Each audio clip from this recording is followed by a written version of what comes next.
ಒಂದ್ ಪಾಸ್ಟ್ ದುಃಖ ಪಡಿಸು, ಇನ್ನೊಂದ್ ಕಡೆ ಹೋದ್ರೆ ದೇವ್ರು ಆಶೀರ್ವದಿಸ್ತಾರ? ಪಕ್ಕದವ್ರು ಕೇಳಿ.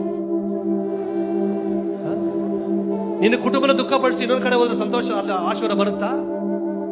ನಿಮ್ ಕಣ್ಣುಗಳು ತೆರೀಲಿ. ಬೈಬಲ್ ಯಾಕೆಂದರೆ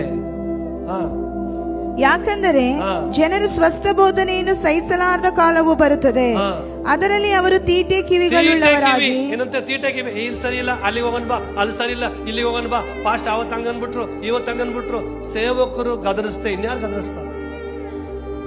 ನಾನ್ ಕೇಳ್ತೀನಿ, ಯಾರಿಗೆ ಭಯ ಪಡ್ತೀರಾ? ಗಂಡನಿಗೂ ಭಯಪಡಲ್ಲ, ಹೆಂಡತಿಗೂ ಭಯಪಡಲ್ಲ, ಮಕ್ಕಳಿಗೂ ಭಯಪಡಲ್ಲ, ಸಭೆಗೂ ಭಯಪಡಲ್ಲ, ಸೇವಕರು ಭಯಪಡಲ್ಲ, ದೇವ್ರ ಭಯ ಇಲ್ಲ. ವಾಕ್ಯ ಹೇಳ್ತಾರೆ, ಕಣ್ಣಿಗೆ ಕಾಣುವ ಸೇವಕರ ಕುರಿತು ನಿನಗೆ ಭಯ ಇಲ್ಲ ಅಂದ್ರೆ ನಾನು ಪ್ರಾರ್ಥನೆ ಮಾಡ್ತೀನಿ, ದೇವ್ರ ಎಲ್ಲ ತಗೊಳ್ಳೋ ತಿಪ್ಪೆ ತೊಟ್ಟಿಗೆ ಬಿಸಾಕು. ಫಸ್ಟ್ ನನ್ನ ಮಾತಿಗೆ ವಿಧೇಯನಾಗು. ಯಜ್ಞಕ್ಕಿಂತಲೂ ವಿಧೇಯತೆ ಮುಖ್ಯ. ನೀನು ಪ್ರೇಯರ್ಗಿಂತಲೂ ನಿನ್ನ ವಿಧೇಯತೆ ಮುಖ್ಯ. ನಿನ್ನ ಸೇವೆಗಿಂತಲೂ ನಿನ್ನ ವಿಧೇಯತೆ ಮುಖ್ಯ. ಪಕ್ಕದವ್ರಿಗೆ ಹೇಳ್ರಿ, ನಿನ್ನ ಕಾಣಿಕೆಗಿಂತಲೂ ನಿನ್ನ ವಿಧೇಯತೆ ಮುಖ್ಯ.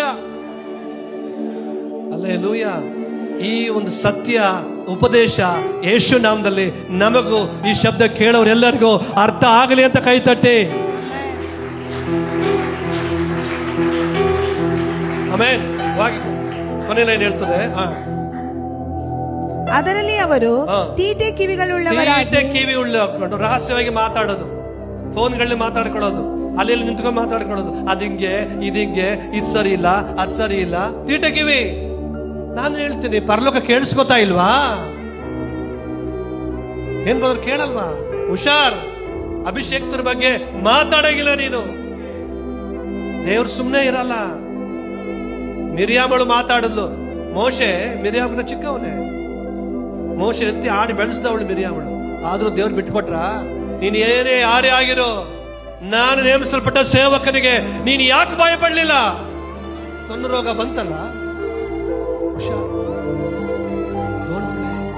ಅಭಿಷಿಕ್ತ ದೇವ ಸೇವಕರನ್ನು ನೋಯಿಸಬೇಡಿ, ದುಃಖಪಡಿಸಬೇಡಿ. ಅವರು ವ್ಯಸನದಿಂದ ಇರುವುದು ನಿಮಗೆ ಪ್ರಯೋಜನ ಅಲ್ಲ. ಅದರ ನಿಜವಾದ ಅರ್ಥ ನಿಮಗೆ ಸಹಾಯನೇ ಬರೋಲ್ಲ ಪರಲೋಕದಿಂದ ಅಂತ ಅರ್ಥ. ಬೈಬಲ್ ಇಬ್ಬರೇ ದುಃಖಪಡಿಸಬೇಡಿ ಅಂತ ಹೇಳುತ್ತೆ. ಒಂದು ಪರಿಶುದ್ಧಾತ್ಮನನ್ನ, ಇನ್ನು ದೇವ ಸೇವಕ ಸಭಾಪಾಲಕ. ಕಂಟಿನ್ಯೂ ಮಾಡಿ. ತಮ್ಮ ದುರಾಶೆಗಳಿಗೆ ಅನುಕೂಲರಾದ, ಗಮನಿಸಿ, ಏನು ತಮ್ಮ ದುರಾಸೆಗಳಿಗೆ ಅಂದ್ರೆ ಏನು? ತಾವು ಮಾಡೋ ಪಾಪಕ್ಕೆ ಯಾರು ಕೇಳಬಾರದು. ಅದಕ್ಕೆ ಅನುಕೂಲವಾದ ಪಾಸ್ಟ್ರು, ಅದಕ್ಕೆ ಅನುಕೂಲವಾದ ಸಭೆ. ಇಲ್ಲಿದ್ರೆ ಪಾಸ್ಟರ್ ಕೇಳ್ತಾರಲ್ಲ, ಸ್ತೋತ್ರ ಬರ್ತಿಲ್ವಲ್ಲ, ಇಲ್ಲಿದ್ರೆ ಬೈತಾರಲ್ಲ. ವಾಕ್ಯ ತಮ್ಮ ವಾಕ್ಯ ಇದೆ ನಿಮ್ಮಲ್ಲಿ.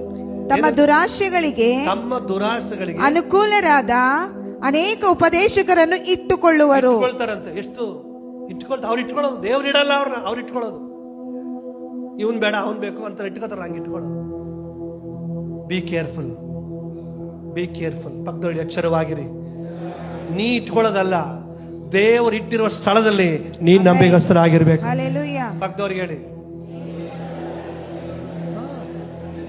ಇಲ್ಲಿ ನೀ ನಂಬಿಗಸ್ತರಾಗಿಲ್ಲ ಅಂದ್ರೆ ಎಲ್ಲೂ ನಂಬಿಗಸ್ತರಾಗಿರಕ್ಕಾಗಲ್ಲ. ಇಲ್ಲಿ ಸಲ್ಲದವನು ಎಲ್ಲಿಯೂ ಸಲ್ಲನು, ಇಲ್ಲಿ ಸಲ್ಲದವಳು ಎಲ್ಲಿಗೂ. ಅದಕ್ಕೆ ಪೌಲ್ ಹೇಳ್ತಾನೆ, ಖಂಡಿಸು, ಗದರಿಸು, ಎಚ್ಚರಿಸು. ಖಂಡಿಸಿ, ಗದರಿಸಿ, ಎಚ್ಚರಿಸ್ತೇವೆ. ಕಾರಣ ನೀವು ಈ ಲೋಕದಲ್ಲಿ ಮಾತ್ರವಲ್ಲ, ಪರಲೋಕದಲ್ಲೂ ಕೂಡ ಆಶೀರ್ವಾದವಾಗಿರಬೇಕು.